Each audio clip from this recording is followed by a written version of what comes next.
Hello, welcome everybody to another episode of Arthur's Roundtable. Super happy to have Danielle here. We've been trying to do this for a little bit. My fault. Uh, she has a very interesting company. We're doing these Arthur Roundtable podcasts mostly with family office and family office adjacent stuff and interesting people doing interesting things, and we have both of those here today.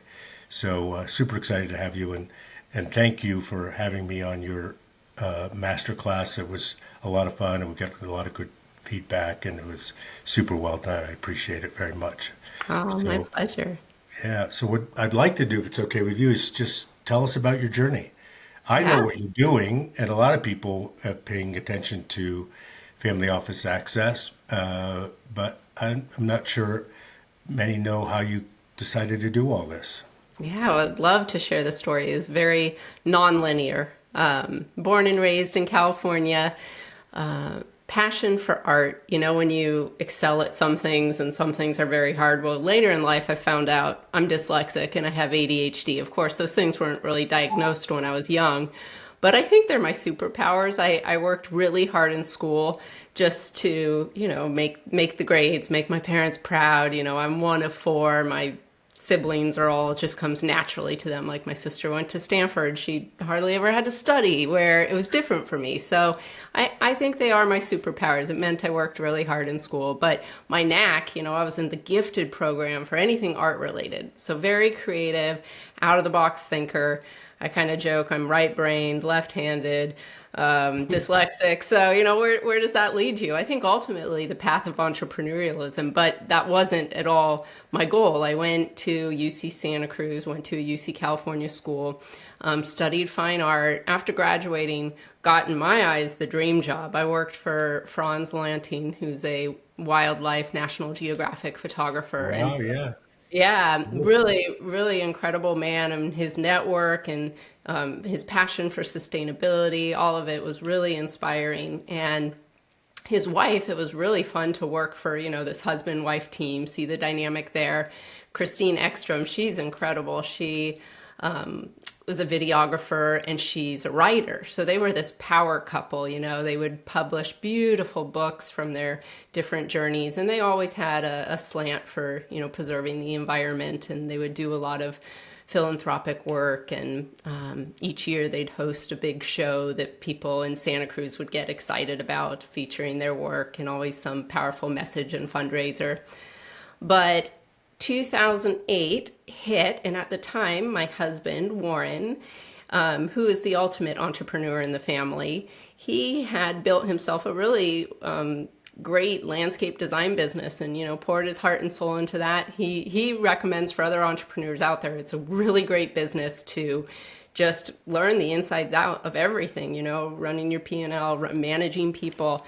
But it was volatile, tied to the market. So 2008, he had to shelf that business, and he used all those lessons to kind of come up with his next thesis of what business would look like for him moving forward. And we moved to the East Coast with all intentions of coming back to California. But that's where his family was. His family moved when he was 13 years old from South Africa. So when I talk about him being the ultimate entrepreneur, I mean, he just sees this as a land of opportunity. If you don't take advantage, you're missing out, because there's just so many benefits that come with running your He own business. happens to be right. Yeah. So he's always had, that lens of gratitude, and he sees opportunity where often others don't. And in moving across the country and, helping his parents with their business, which they were bookkeepers at the time, he saw this void in the business. His dad was running files like across town to bring to his clients. And he thought, come on now, there's got to be a cloud solution. And basically started his own cloud hosting company out of his desire to help his dad. And I mean, I look at him, I'm like, how do you learn how to do these things? Again, it's just that drive, solving problems. You can apply that business acumen to anything you do. So it was really that thesis of low employee count, high revenue that started this business, and helping his father, of course. But he ended up having great success. His company got acquired, and then it was during his his next acquisition, two companies were merging. He wasn't sure, and he was diversifying, all of his opportunities in case the new partnership didn't work out. Well, take a step backwards. When I moved out, I was a little less risk adverse, or I was more risk adverse than he, and wanted to have some stability. Let's get a job that has healthcare, and so I found myself, I was doing my own The voice freelance of art. reason. Exactly, and that's where you talk about perfect partnerships. We just balance each other out. And so I found a job. It seemed so random at the time, but again, you follow your path, it all ends up making sense. But I worked for a pediatric dentist who was dual certified, also an orthodontist. And it was just so much fun because everyone there has their very structured role. They're like a machine. This was such a profitable practice. Her husband, again, another husband wife entity, ran it together. He was the business mind. She was the one in the chair. And just an incredibly run practice. But where she ran into growth problems is that she wanted to start treating adults in this very fun, her name was Dr. Bird, practice with birdhouses. She really didn't feel she could have that level of sophistication. So I got to be, the business development mind. I ran all of her marketing, and what a fun. I mean, this was Charlotte, North Carolina. The competition is outrageous that these orthodontists and dentists will put into their marketing dollars to get clients. It was really eye-opening and just a fun opportunity. I drove a car that was wrapped and it had a giant bird Nice. on it and all the things. But we opened up a new practice, Braces by Bird, across the street. Really beautiful, sleek, modern practice. And I really enjoyed my time. I enjoyed the relationships I built there. It was very fun. But ultimately, I think that little entrepreneur within me was always there. It just meant finding the right opportunity. So Warren being the great one at spotting these opportunities, while his cloud hosting company, Novel Aspects at the time, was getting acquired by another cloud hosting company. They decided to merge, rebrand, become Summit Hosting. Well, he and his partner, they were like long lost brothers. That just worked out so well for them. And they went on, they did, I think, 9 acquisitions together of different businesses and ultimately sold to private equity. But what that meant was this family office list, this business that he had found during that acquisition and was kind of partnering as a side hedge, became a great opportunity for me. My skill set is really, and what I love and just do naturally, is marketing and sales. And I thought, my God, I can sell this like nobody's business. But what is this? What is this list? What is the world of family offices? It was completely foreign to me. So So, Danielle, sorry. So, in his cloud business, family offices were his customers. this was just a completely separate opportunity that he saw Yeah. in trying to hedge his bets if this cloud hosting partnership didn't end up panning out. So he again was looking for those high revenue, low employee count businesses. And I'm like, how did you and Douglas meet? So Douglas Fathers founded Family Office List in the early 2000s. He, to this day, really helps with offshore fund formation, and he helps with all the go-to-market strategy and all the legalities around it. But in his early years of raising capital for hedge funds, took him years to establish and have success raising from family offices, but that's where he found his sweet spot. And so in later advising other emerging managers on their, go-to-market strategy, he realized my prospecting list is monetizable. There's really nothing else like this. There were no pitch books for family offices. And Right. so it served its purpose. And that's what it was. It was a static Excel offering. He had a website set up where people could literally go online, purchase, download. And so that's about the stage I came to the picture. I started just from a marketing perspective, putting simple things that I knew could really help transform the business, live chat, a lead funnel, ways that we could really start to nurture and know more about our prospects. And so for me, it was immediately, well, how are people using this and what kind of success are they having? And I'll tell you, it really wasn't very pretty. And the first problem was the integrity of the data. And I thought, well, gosh, if I'm going to sell anything, it has to have integrity. So the early years were really spent in how do we build something that first and foremost can address the integrity of the list. So it started with hiring a dedicated research team. Now, my very first hire, Lisa Morris, she's still with me 9, 10 years later. She's incredible. She's like my right hand woman, and her brain operates, everything, we just work so well together. And she set about, really just improving the integrity of the data. None of the family offices were categorized. And so we just suspected that, are these even family offices? So it really started with just a very manual research of, is this truly a family office? If so, what kind? And then if we're doing all this, let's just go farther, because a name on a list just treats the world of family offices like a one size fits all. And we know that no two are alike. But at least if we can draw some categorization around how they're structured and get insights into the origins of wealth, where are they looking to invest? What do they care about from a values standpoint? Are they interested in philanthropy? Were you able to harvest that directly, or you went to their websites, or you called them up? How did you make the data or cause it to have integrity?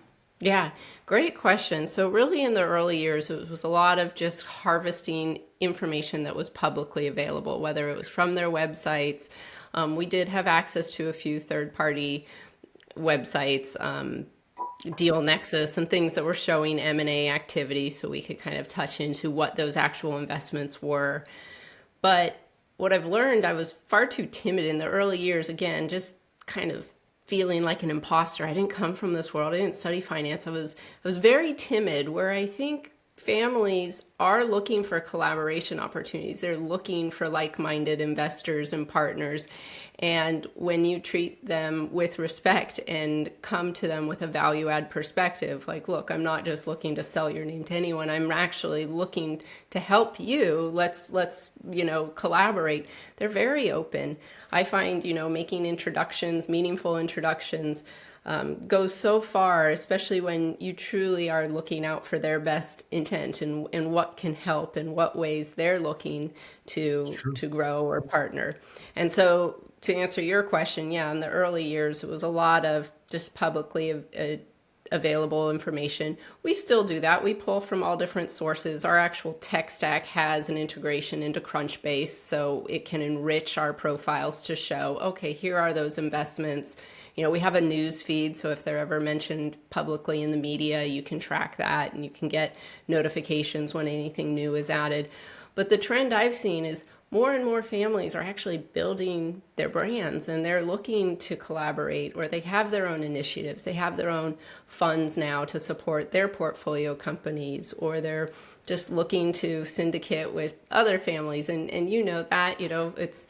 it just makes this whole complex process easier when you can do it in collaboration. But trust is paramount. And so building that, I've found, really takes time. And for me, I think having had access to a community earlier in my career that just enabled me to have more conversations would have been so valuable. And so that's what I'm seeking to create. It's just that resource where people feel comfortable. They can come with curious mind. They don't have to have, a certain assets under management. They don't have to have experience even. But if they want to learn and they genuinely want to serve, I want to be that resource for them. So that's what really drove starting the masterclass series. And then we also do a lunch and learn series because there's a lot What's of people. the difference? Yeah, great question. Masterclass series at least has taken a focus where we're really trying to interview more in depth a family office leader, someone who's, allocating or has a family office or working very closely with family offices, and really helping understand the mindset, where the lunch and learn is a live stream. So a little bit more candid. We have typically anywhere from 2 to 3 panelists, and I moderate, and both are held live. This is like real conversations. There's no wrong or right answers. There's no editing involved. But I like to learn about what people are doing and elevate their voices when they're helping change the sector for the better. And it's fun that even in these conversations, like I'll bring leaders with somewhat different perspectives, and by the end of it, people are all collaborating. And so it's just a great way through the interview as well. I feel I get to know people so much better, and I'm that much better positioned to know how I can make meaningful introductions by the end of those. And it's a fun way for a live audience to join and also be able to ask their questions. People have become pretty.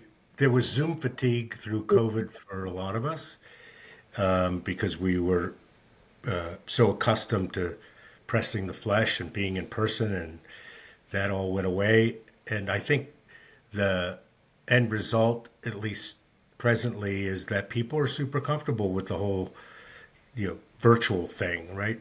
Yeah. They are. It's pretty productive when you think about it, right? And I love it. I mean, I live on a little barrier island outside of Charleston. And so for me to get on a plane and go to these events, I love it. I'm going to go to New York next week, but it's not something I can do day in and day out being a mother of three. So I saw that shift in entering the virtual world as a blessing. And for someone who actually has always worked remote, I felt like it leveled the playing field. I've got these curtains on my office door, and that's so I can separate work from life, but I can also kind of hide the children in the background. But Yeah. with COVID, it was everyone did what they needed to do. Those curtains probably weren't even required, but I do it more so for my own sanity. Yeah. The same thing happened to us. We were doing two or three in person, Wow. Midtown Manhattan, you know, law firm conference room a week. You know, and it was wild. And then COVID hit, and we left New York City, and like everybody else did, at some level, and immediately went to the virtual thing, and it worked out just fine. In fact, we do the preponderance of what we do now is virtual, and I think people are pretty comfortable with it. I love that you were just quick to find the solution, and that was probably Yeah, really it was seamless it was and it was appreciated. sort of necessary, right? Yeah, You know, absolutely. didn't really happen out of brilliance, right? So yeah, it was an interesting time for sure. But interesting that you haven't gone back. Do you think you ever will, or do you, like me, kind of prefer the virtual model? So things have changed in my life. Like if you asked me if I would ever move out of New York City 5 years ago, I'd say you're out of your mind, right? It was Yeah. just the lifestyle was wonderful. It was good for me. It suited. I had three kids that lived there. I had grandkids. Wow. I mean, my whole life was there, and with the exception of one daughter and two grandkids, everybody's moved out. But my kids were all New Yorkers, right? Mhm. And so COVID definitely catalyzed the exodus for the other two and me. But I think I've super happy to sort of open and close that door. I was just in New York City. I have, like I said, my grandkids and my kids, some of my kids there, and lots of business. So Yeah. super happy to go back. But I'm living in the wilderness now, right? I love it. Is So there an easy direct flight from Utah to New York? Salt Lake City is like The epic. hub. It's That's great. unbelievable. You can get anywhere from here. That's So wonderful. yeah, it's 32 minutes from Park City, so it's easy. Ah, So I have a question about if you're willing to say, in the terms of the business subscriptions for family office access, is it half the people are looking to collaborate with other family offices so they buy the list so they can profile people that they want to get in touch with to do co-investments, and half the people are looking to sell something to family offices? I would say the majority are going to be fund managers. They're looking for, the right type of investor. They want long-term capital. They're not really ready for institutional. They're not the right size for private equity. So they really see the value in working with a family office, but they just don't know where to start, or they've got their current relationships and they just want to grow it. And so for me, am really happy that we rebranded from Family Office List to Family Office Access, because even in just that slight, change in how you approach it, it's not a list. You can't just spray and pray. I mean, you can try that, but you won't have success. It's about using that research to save you time, to ensure alignment, to show where, you should be spending your time building relationships and offering value.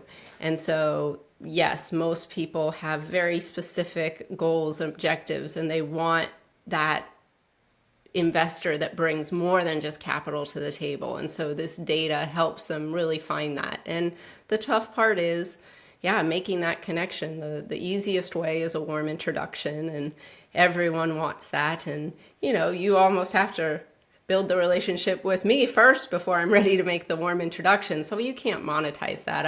I'm a natural connector. I actually tried to hook my husband up with my older sister before I realized, what am I doing? I'm in love with this guy. But Yeah. but it I just, see what's going on there. yeah, Yeah. yeah, it comes naturally. But we do have a great partner ecosystem. That's like why I was so intrigued by your work, and I love your brand, Family Office Insights. It's a beautiful brand and what you're doing. Got And lucky. so I'm always just looking for people. How are they serving the space? What are they doing? How is that different but complementary to me? Because I'm all about, being a cheerleader, elevating what others are doing, because I think we can be strong in collaboration. So with that being said, we have lots of partners that do events. We have lots of partners that do third-party marketing. And those relationships have taken me years to build.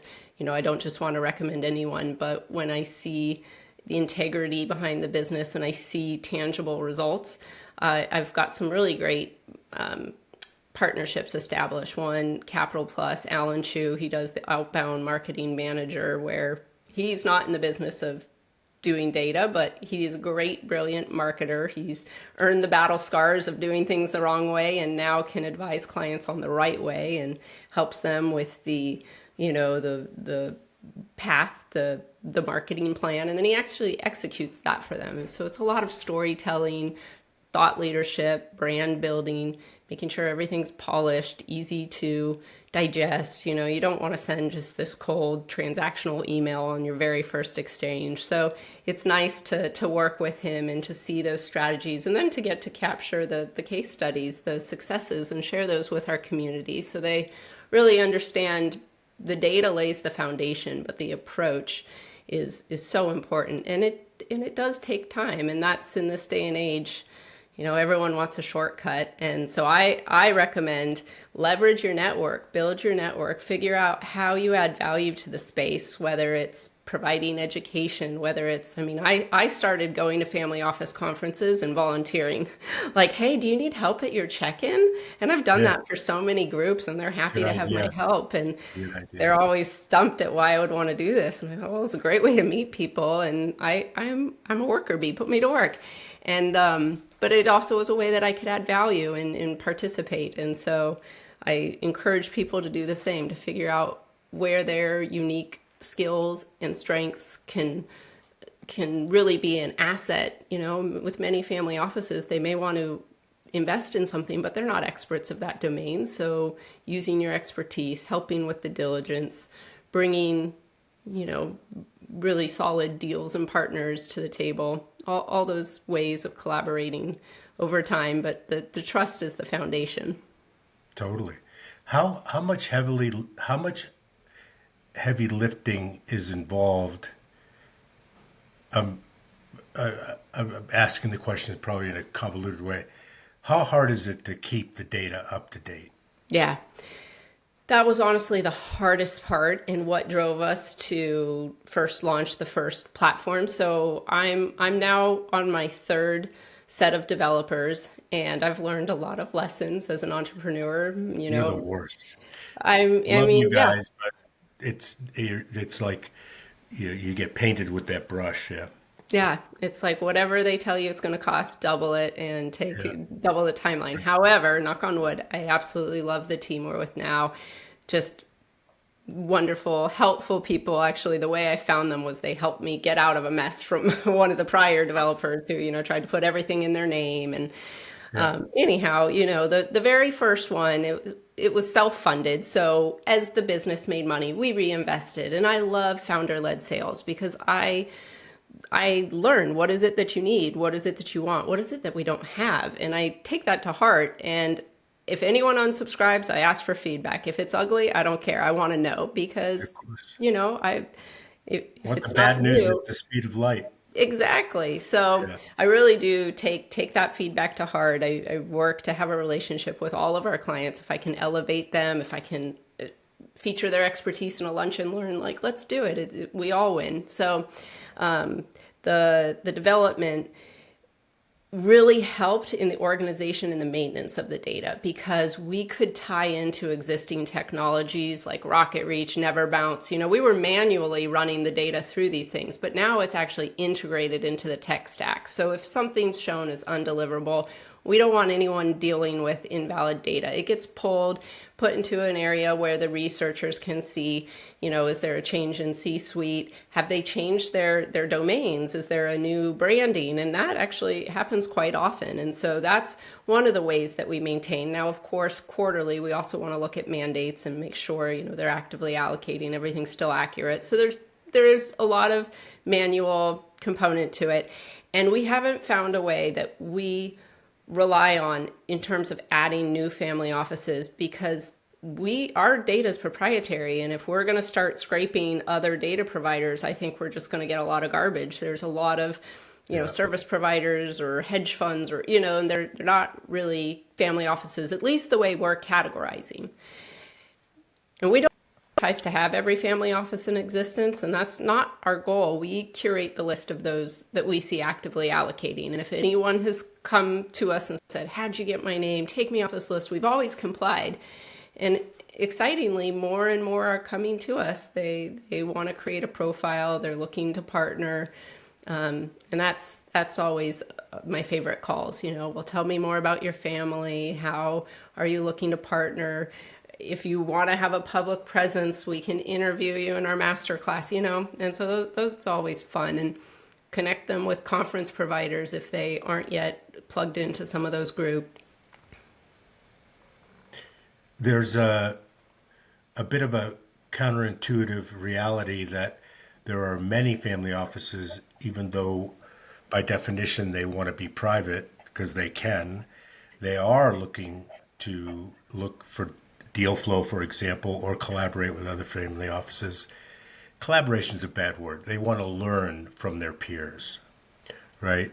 I always laugh when I get a LinkedIn request and say, there's mutual beneficial collaboration. I'm going, that sounds like you want to sell me something, right?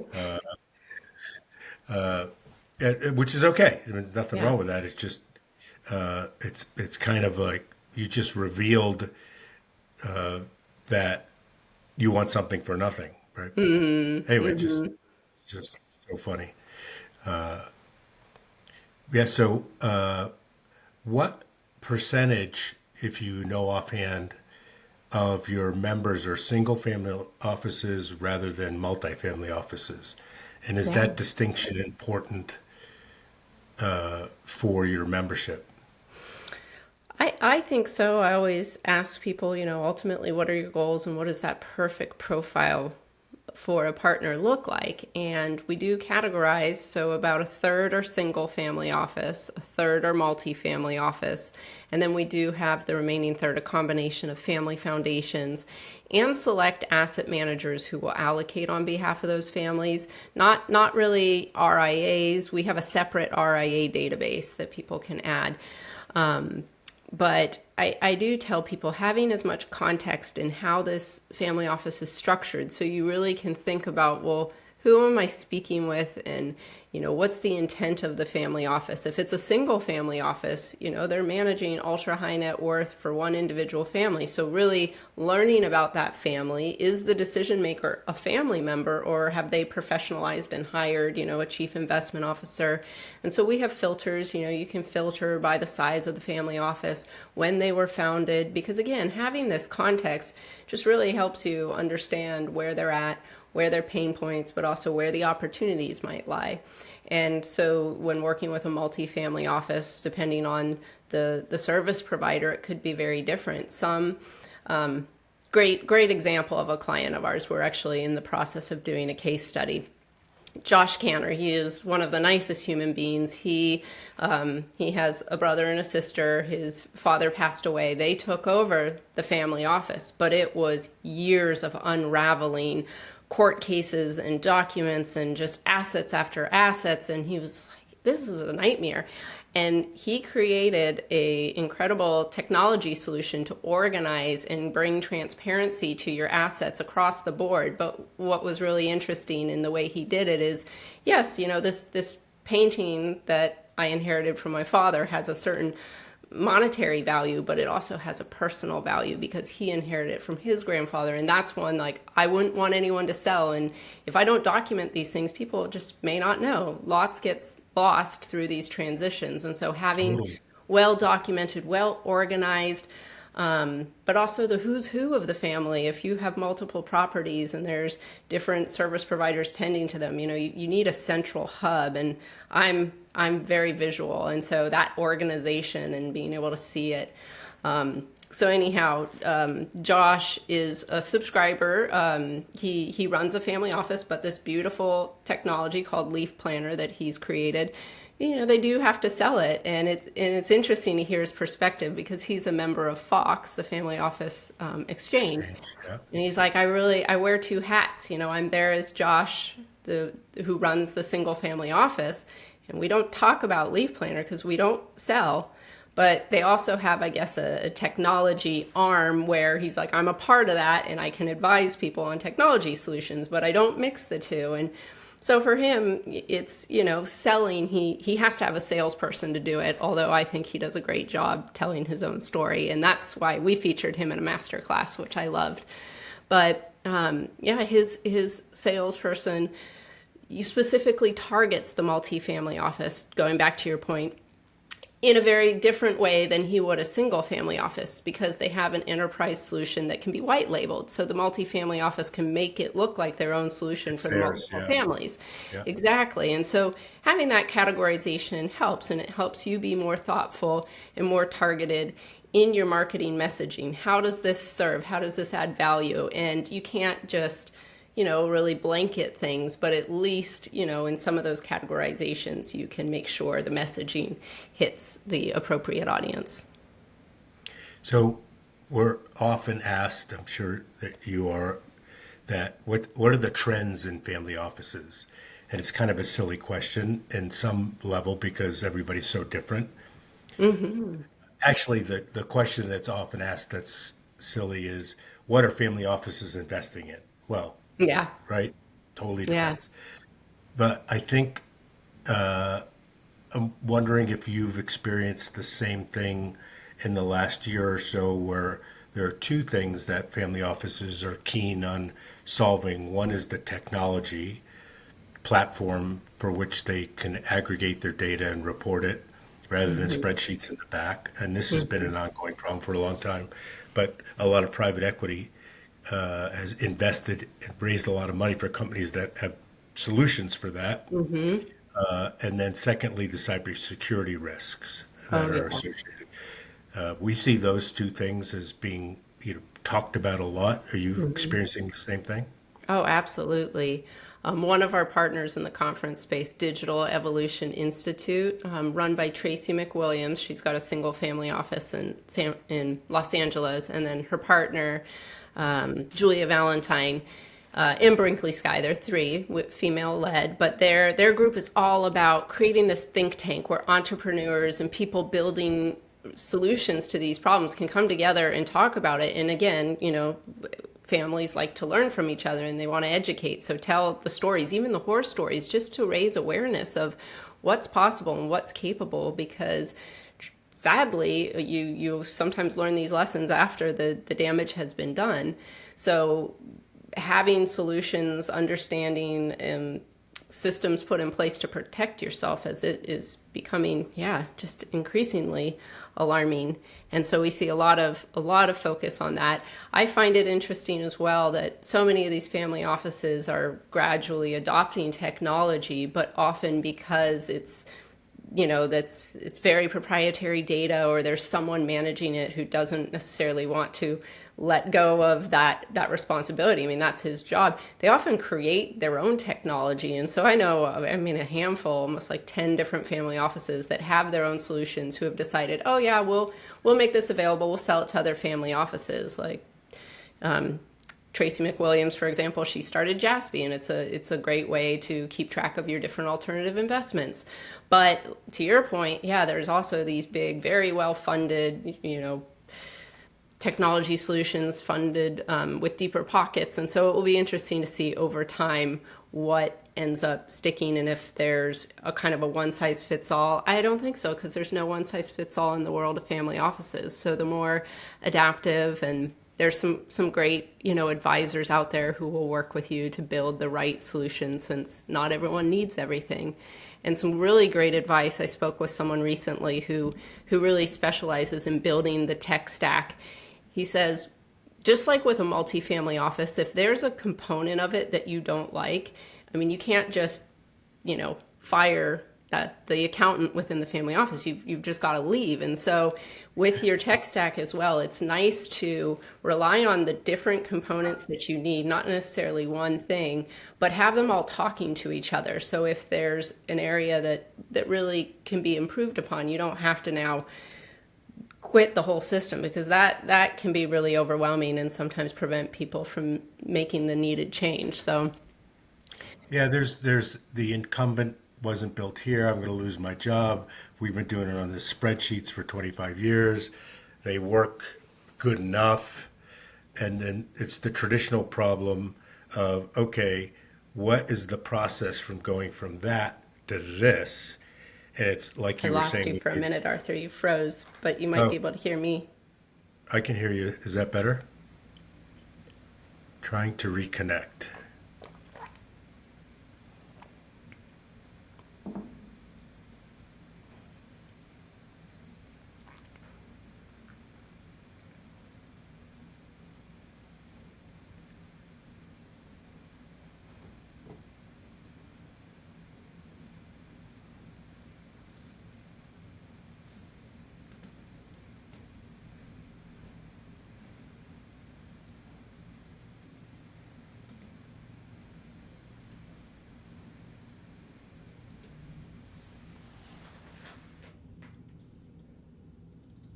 Well, I don't know if Arthur's connection may have kicked him off. I'm really curious to ask him about his community component and what he's built within Family Office Insights.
That's wild. You know what's so funny is within the past 2 or 3 weeks, our internet has completely crapped out too. And we're like, what? It doesn't seem like a real excuse in this day and age, but it did. I don't know. So Yeah.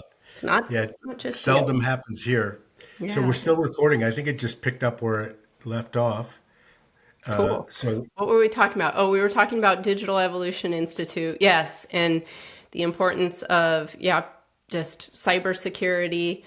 I also see, it used to be that people felt, oh, family offices have no business, investing in venture. They didn't necessarily make their wealth in that industry, and it's just risky. But I think through collaboration, through the right partners, and there's a lot of, venture studios who are supporting these early stage companies and looking for, family office partners. So I see collaboration, whether amongst other families with each other or, these fund managers who are really great in identifying and doing the due diligence.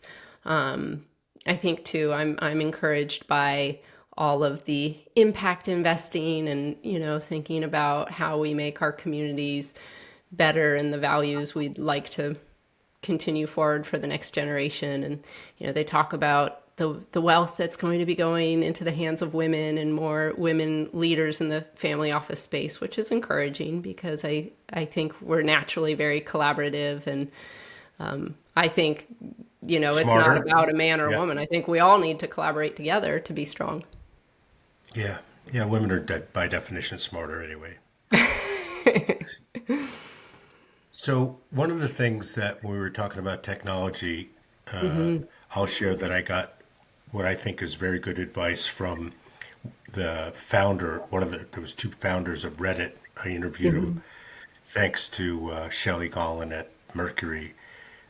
His name's Yashan Wong, Yeah. and he said a really interesting thing, which when you think about it makes total sense. What he said was when you're building something you want to scale massively, even though there's new technologies and could make things more efficient and more productive, you have to use the basis or the foundation on technologies that work, and everything breaks.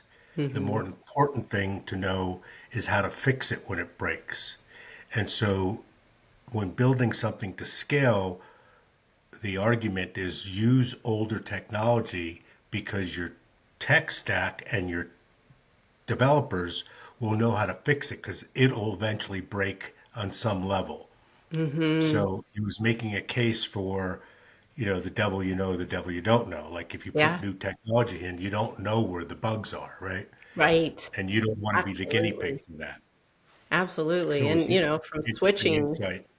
yeah, and from switching from company to company, they all have their expertise in the language they know and they kind of want to rebuild it. And you just kind of, yeah, you have to weigh out the pros and cons and just kind of have a backup of everything. And Yeah, that's, I'll little have to companies listen to like that interview. little companies like us, we are disadvantaged in that they're throwing $600,000 salaries at Facebook and Microsoft and Google to really good developers, and we'll just never see those people, right? Right. It's not going to happen, right? Right. And it's the way of the world. Capitalism's great, free markets is great, but those people will never even talk to us, right? And so we have to settle for, I'm not saying second rate, but people that are within the scope of our abilities, right? I was curious to ask you about your tech stack. So I really enjoyed I guess, signing up as a member. You do like a Q&A, really thoughtful questions, and then that kind of creates a profile. So within Family Office Info, can members search each other out and kind of learn about the opportunities in a digital format beyond just the live pitch events that you have? Yeah, there's no crossover. And so this is standard WordPress type stuff that we use to sign up. And we've done just a horrible job of using that data, unlike you. we people have a profile, but it's static. And so if something changes in 6 months, a year, then we haven't done a good job at all of changing that. And we definitely do not cross over and let people talk to each other. And it's Okay. not because we don't want them to, it's just that it's a little business, right? And Yeah. so it's not something we threw enough money at to decide. We did throw a bunch of money at it at one time to try to do what you've done Yeah. and try to keep everybody's profile up, Yeah. and it was just a complete disaster. And we not. It was back when technology wasn't so efficient and less expensive than it is, because let's just face it, it's become exponentially easier from an Yes. economic perspective to build tech compared to what it. When we tried this, it was like 8 years ago. We just gave up. But yeah, it's among the many things that I've been criticized for. That's one of them. We don't.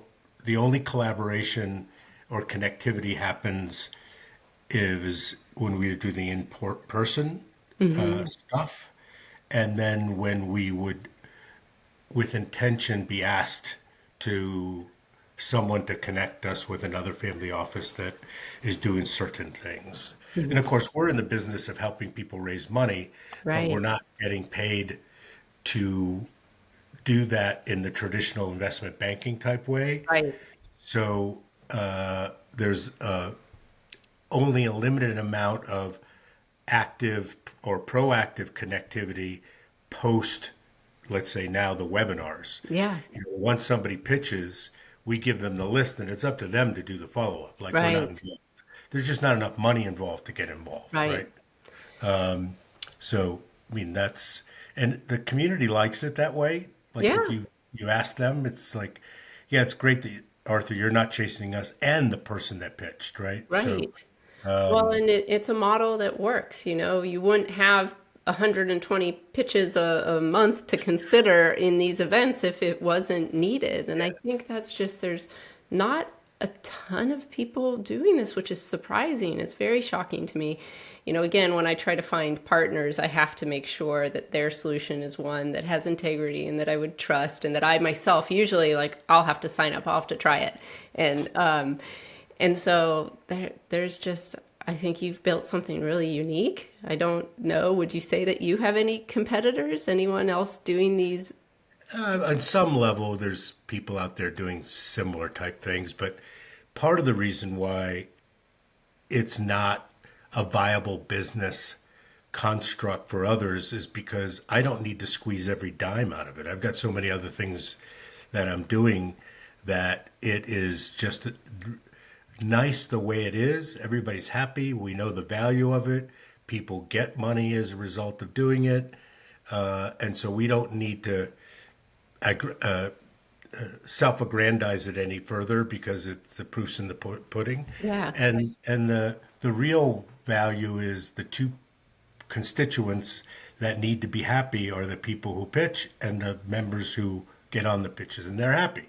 Yeah. So the the we I benefit from it obviously because people will take my phone call. Yes. So if I have stuff that I have to do in my own private investing, Mhm. then there's people that will talk to me that can be helpful, either with capital or otherwise. So it's been a huge benefit to me in so many ways. Definitely not scalable. But I think it's very genuine. The reason you built it was out of your own want to collaborate, and Totally. and It and was, that's, it's just very natural. And I think that trust, because of the way you built it, and you really, it's not one-sided, like you said. Sometimes you get in a room or a conference and you can tell it's completely monetized. It's just, there's big obnoxious sponsors, and you just got to yeah, sit. And where yours is, it's just value to value. It's yeah. connecting people to unique opportunities. Yeah, thanks for saying that. And by the way, for the audience, what you just said, I'm a customer of yours because I wanted to see what it was like, Yeah, yeah. right? Happy to pay for it. Yeah. Used it many times.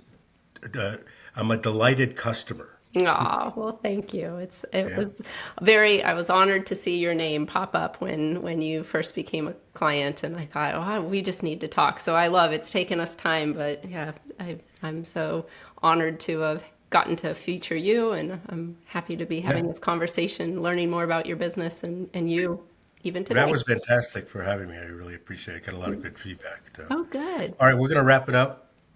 Tell everybody where to find you. Yeah. Well, on social media, I'm most active on LinkedIn. I do love LinkedIn. And you can find us at our website, which is familyofficeaccess.com. And we do have a free trial. So we're actually getting ready in 2 weeks to launch version 3. The free trial will be far more interactive. You know, to your own specific use case. You can apply filters, get those search results, and yeah, tune into our masterclass or our lunch and learns. We host them every month. And so our Family Office Access website has an events calendar where we also promote other partner events and opportunities. So great resource. Awesome. Thank you. And thanks everybody for joining us today. And as always, tune in next time. We'll be doing a number of these going forward and patronize Danielle. She does a great work job. Thank you, everybody. Bye bye. Thanks, Arthur. Have a great day. Thank you. Appreciate you. All right.